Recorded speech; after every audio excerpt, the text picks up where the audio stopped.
Hi, I'm Zach from RoseyRavelston Books. With me today is Antony Mann, author of Beachland. He might look a bit like Catherine, but it's not, so don't worry. don't stress out too much. Took the wig off. Antony is here just to talk a bit about his novel. This is your first novel, isn't it? That's correct. Yeah, Beachland. We had an author talk with Antony not long ago, which was really well attended. It was a good fun event, actually. We had a lot of good questions and people were really engaged. So why don't you just tell us a little bit about the book? Sure. What's Beachland about and why did you write Beachland? Sure. Well, Beachland's a dystopian science fiction book. It's set on Earth, but it's not our Earth.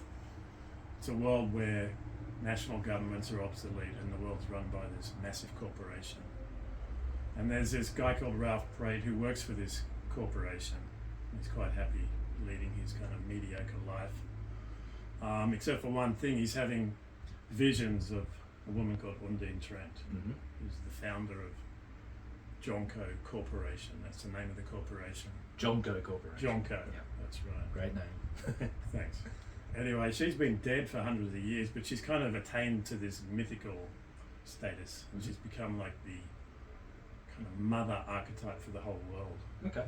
So Ralph's having these visions of her, which would be fine. Yeah. I mean, who doesn't have visions, right? Sure, yeah. Except there's another guy, Dreg Dorman, who's the most popular and most prominent media personality in the world.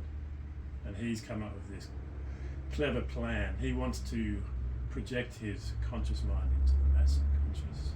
Okay. And once he's in there, he's going to take on this Undine Trent archetype, defeat her, and take over the world through the mass subconscious.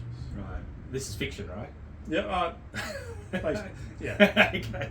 Because the elements of that sound pretty Yeah, I mean, it could be right happening now. somewhere right Yeah, now, that's right.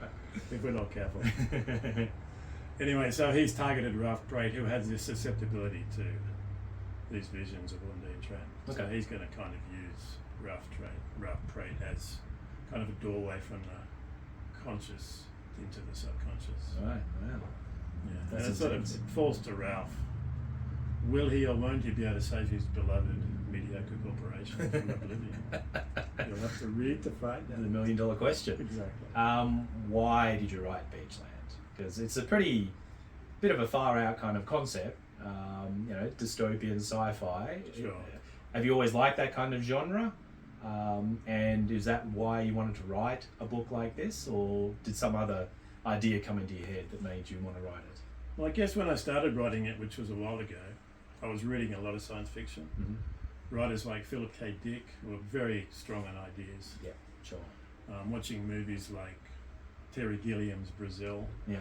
So it's kind of got overtones. The corporation in the book has kind of authoritarian overtones, but in a kind of broken, dysfunctional way. Okay. So it's less like 1984 and more like Brazil, I would say. Sure. There's a lot of humour and absurdity in there. So yeah, I guess it was a natural fit for me writing science fiction. Yeah. So that's what I used to read a lot of. And you Still read a bit now. Yeah, sure. And you mentioned that it's been a while in the making. Yeah. How long ago did you start writing this book? I think I started in the mid-80s. The mid 1980s. That's correct. Wow. I was Okay. living in London. Probably did half a draft in the 80s and came back to it in the 90s and finished the first draft. And then from there, probably did 4 or 5 drafts, but a lot of tweaking as well of those drafts. So Wow. Wow. it's been crafted. Yeah, I can imagine. And it shows as well. I mean, I've read it, Thank you. and we've had people at the author talk had read it as well. A few people bought copies at the author talk too, which is great. So yeah, I highly recommend it, especially if you are into that sci-fi dystopian kind of world. The world building in this I think is really interesting too. There's a lot going on, I think it's fair to Sure. say, but Yeah. it's definitely a read that keeps people engaged for quite a while, I think. So Yeah, I've had some good feedback from people who've Yeah. read it. So I think if you like dystopian science fiction Yep. with a bit of meat on the bones, Yep. this could be the book for you. Definitely. We've got copies available here. Where else can you buy copies of the book? At the moment, you can get it from Amazon, Mhm. but I'm looking to get it into other bookshops in the Blue Mountains as well. Excellent. So, All right. or if you see me around, just hit me up.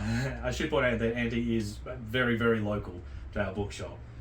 Not quite Hazelbrook, But next best thing, he's based in Lawson. So. That's right. Hazelbrook Heights, as they call it. That's right, exactly. Cool. So thank you very much for being on No Wigwams, and yeah, we might get you back on again when you've Sure. another 30 years when you finish your second novel. That's it. Thanks, Zach. Excellent. Thank you. See ya.